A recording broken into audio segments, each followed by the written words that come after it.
What's going on, ladies and gentlemen? It's your boy Roliver Queen here, and today I'm here to talk about a topic that's pretty touchy whenever it comes to comic books in general, and it's why should you read comics? But bro, I watched the Marvel Netflix shows. But bro, I watched the Arrowverse. But bro, I watched the MCU movies and I watched the DCEU movies. So many of you fall into one or all three of those categories, which is totally okay. The goal of this video is to get you to at least start thinking about picking up comic books on a regular basis. So let's jump right in, y'all. So I actually didn't start reading comic books seriously until about 2016. Up until that point, it was just me watching the Arrowverse, the Marvel Netflix shows, and whatever DC or Marvel movie was out at the movie theaters at the time. But my curiosity for comic books was still pretty high. You see, at the time, there was a bunch of references and head nods to past comic books that were shown in these movies and TV shows. My friends got these references, but I didn't. And also, every single week, my friends were talking about brand new comics, and they were engaging in pretty lively conversations, but I couldn't partake in them because the only stuff I knew was the stuff that I watched on the big screen and on TV. There was a whole other realm out there that I was just looking at from the outside. You know what? I wanted in. So come May 2016, I graduate college and I come into a crap ton of graduation money. And I decide, hey, let me use some of this money to actually get into comic books. So that's exactly what I did. So I reached out to one of my good buddies who's actually pretty active in the comic book scene. And I asked him, hey, what's a good starting point for someone like me? There's a lot of comics all over the place, so I don't want to be lost when I open up a comic. Please point me in the right direction. Luckily enough, DC Rebirth had just started, and that's where he pointed me towards. And man, it's been a ride ever since then. Thank you, by the way, Terrance. I appreciate it. So it's almost 3 years now since I started reading comic books. And as you can see, I still think they're pretty sweet. So alongside actually being able to talk to my friends about comics and catching the references and the head nods in the movies and the TV shows, there's plenty of benefits that come from being a consistent comic book reader. And I'll break them down to you.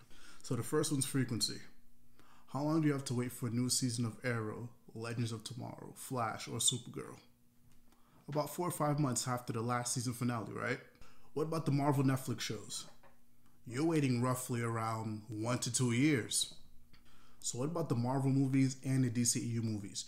You're waiting roughly around 2 to 3 years for those movies to be put out. Now compare that to actual comics, which drop every single Wednesday, with specific titles dropping every 2 weeks, sometimes monthly. So regardless, depending on how many comics you're following at a time, you will always have something new to come back to every single Wednesday. Now, can you beat that or not? Second is little to no restrictions. Now, whenever it comes to superhero TV shows or movies in general, there is one problem that always rears its ugly head without fail, and it's money/budget issues. Now, Power Rangers is a perfect example.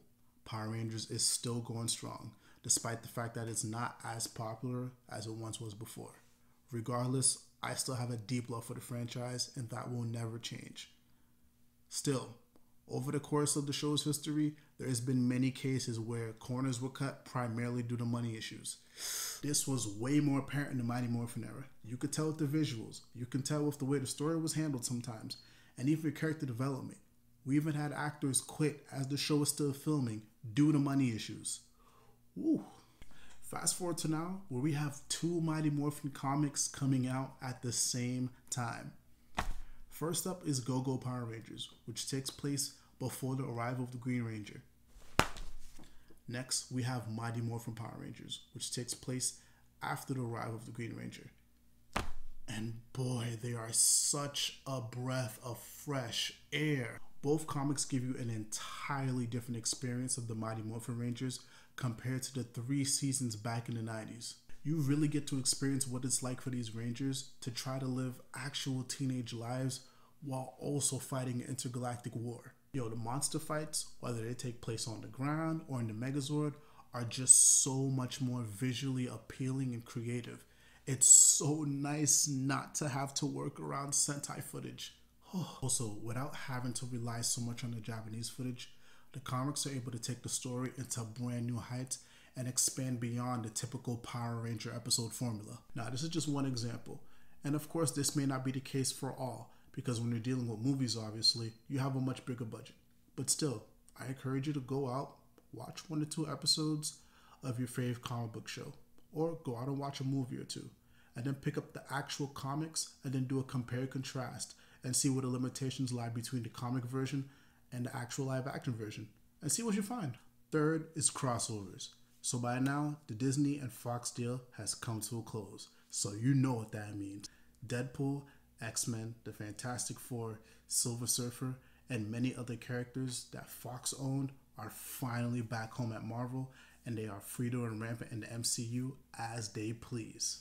Now, despite the fact that these key characters weren't present during the major crossover movies such as Avengers Infinity War or Captain America Civil War, both movies still held their weight and are regarded as 2 of the best comic book movies of all time by many, including myself. So now let's compare this to the actual comic book versions, where these missing characters are not only present, but they're heavily involved in what's happening, and they're also working alongside the other Marvel superheroes to help reach a common goal. Issues regarding character rights are very rare when it comes to comics, so it makes things way less complicated when it's time to get these characters together for a crossover event.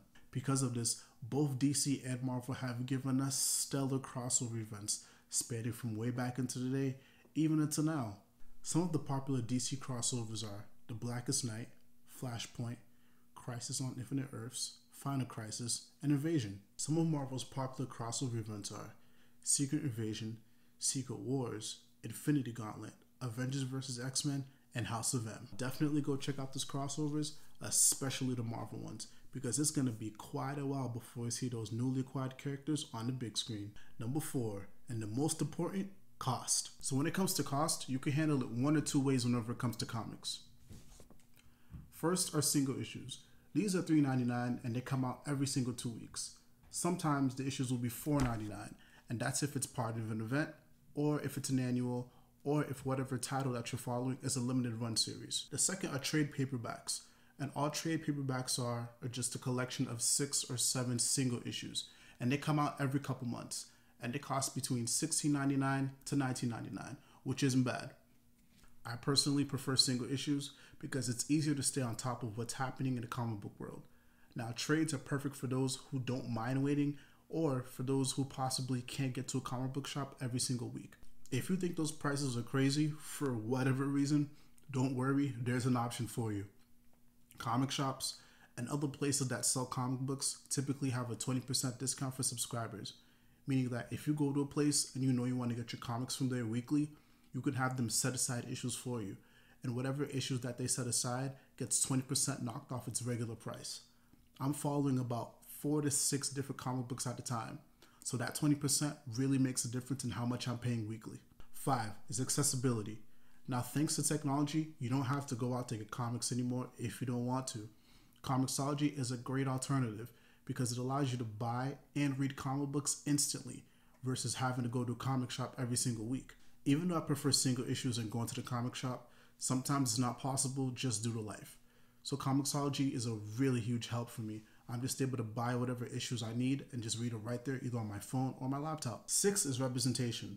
Now, we live in a time where we have a Black Lightning TV series, we have a Luke Cage TV series, and also Black Panther and Miles Morales Spider-Man had their movie debuts, and they killed it in the box office. On the women's side, we have Wonder Woman, who had a stellar box office performance, and Captain Marvel, who's currently dominating the box office right now. I almost forgot to give credit to the badass bisexual who's the leader of the Legends of Tomorrow, Sarah Lance. All these examples show that these comic book companies are really trying to change the status quo from what we're normally used to seeing on screen. And it wouldn't be possible if people weren't buying the comics that these characters came from in general. Now, I know that there's many characters in which people felt like they should have already had their own TV show or their own movie. And the best way to continue to give them a fighting chance is to continue to support the comics that they come from. That could lead to your character being put into plans for future TV shows and movies. Last but not least is 6, which is multiple types of comic books. Marvel and DC are the comic book powerhouses. They've given us iconic storylines and iconic characters. But just like the movies, the comic books actually piggyback on top of each other as well.